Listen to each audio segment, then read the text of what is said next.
એ શ્રેયા, પાણી લાવજે તો એક ગ્લાસ.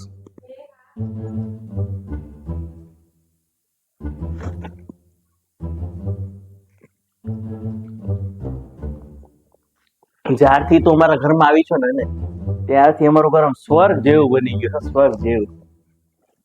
પણ છે ને, તમે જરાય આડાવડા ના થતા, નકર તમને સ્વર્ગવાસી બનાવી દે.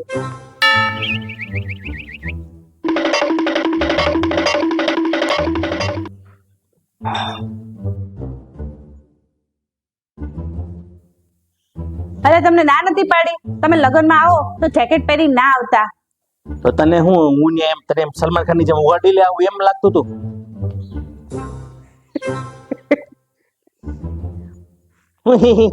કરે એટલે હસું છું કે તમે ઉઘાડા દિલે આવો ને તો સલમાન ખાન તો ના લાગો, પણ બાપનું બટાકું લાગો.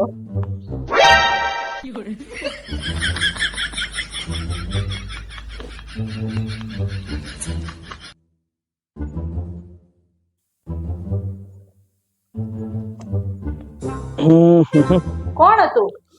લો ભિખારી હતો, બિચારાને 50 રૂપિયા આપ્યા, એક બાર હારો ખાઈ લઈને. પણ એમાં શું થઈ ગયું? ઘરમાં જમવાનું પડ્યું હતું એમાંથી દઈ દેવાય ને. એ બિચારો કાંઈ કોક દી ખારું ભાળે નહીં યાર. જાણે હું તો જમવાનું હારું બનાવતી જ નથી, એવું કરો તમે. મોઢામ ઘરે એવું નથી હોતું. હવે એક બટકું નાખો, એક ઉબકો, એક બટકું નાખો, એક ઉબકો. કાંઈ ભલીવાર હોતા નથી ખાવામાં. શાકમાં તેલ વધારે હોય, તો કોક વાર મીઠા વધારે નાખ્યું હોય, કાં તો મરચું ન હોય.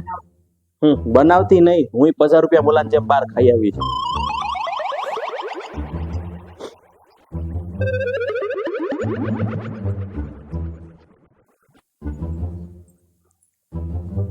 શું છે? ક્યાં છે? હું જઉં છું મારા પિયર. મારે કશું સાંભળવું નથી તમારી વાત. હા પણ મારી વાત મારે નથી સાંભળવી. આજે સોરી કહેશો ને કાલે પાછા હતા એ ના, મારે કાંઈ પણ મારી વાત સાંભળવી તમારી. તમે પાછા બોલ ગઈ રે, મારી વાત સાંભળ ને પહેલા. જાતી તો જા, પણ આલા તમે થેલો લેતી જા પહેલા. જા. હવે મોઢું શું છે ઉપર ને આવે પછી મારી ઊંઘ બગાડી, સુવા નહીં દે.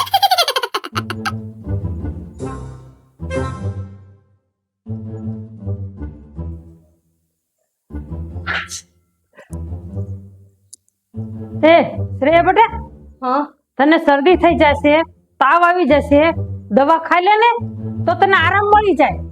હા મમ્મી.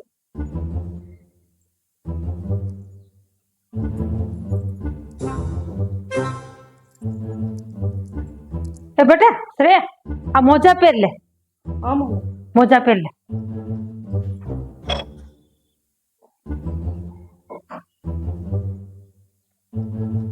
એટલે અરે અરે, એમાંથી પાણી શું કામ પીશે? ઠંડુ હશે, ગરમ પાણી કરીને પી લે.